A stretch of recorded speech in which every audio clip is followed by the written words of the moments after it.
అక్షయ తృతీయ విశిష్టతను తెలిపే ఎన్నో కథలు ఉన్నాయి.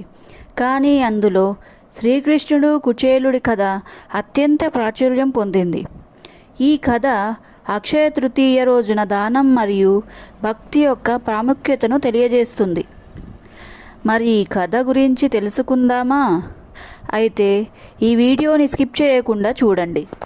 శ్రీకృష్ణుడు ద్వారకకు రాజుగా ఉన్న సమయం అది.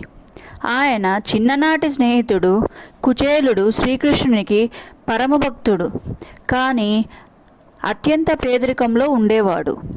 తన భార్య పిల్లలు ఆకలితో అలమటించడం చూడలేక తన భార్య సలహా మేరకు సహాయం కోరడానికి ద్వారకకు కుచేలుడు బయలుదేరాడు.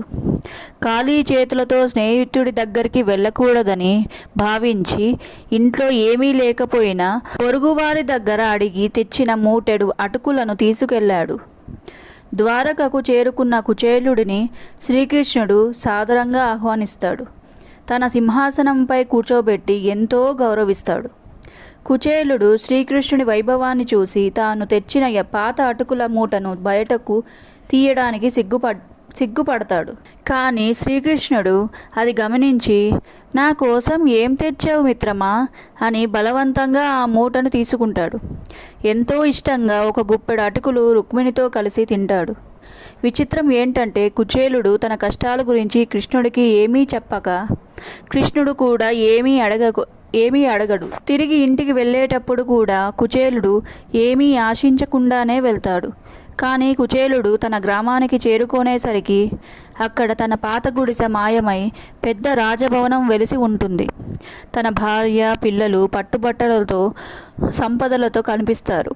శ్రీకృష్ణుడు కుచేలుడు ఇచ్చిన అటుకులను స్వీకరించిన క్షణమే ఆ రోజు అక్షయ తృతీయ అని పురాణాల నమ్మకం. ఆ అటుకులు స్వీకరించిన వెంటనే కుచేలుడికి తరిగిపోని సంపదను ప్రసాదించాడు. ఈ కథ వల్ల మనం తెలుసుకోవాల్సింది ఏంటంటే, మనం భగవంతునికి ఏమి ఇచ్చామన్నది ముఖ్యం కాదు, ఎంత ప్రేమతో ఇచ్చామన్నది ముఖ్యం.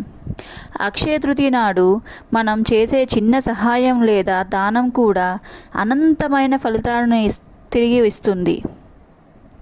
కాబట్టి మనకు వీలైనంత వరకు మనము ఏదైనా సాయం చేసి, ఈ వీడియో కనుక మీకు నచ్చినట్లయితే లైక్ చేయండి, అలానే సబ్స్క్రైబ్ చేసుకోండి.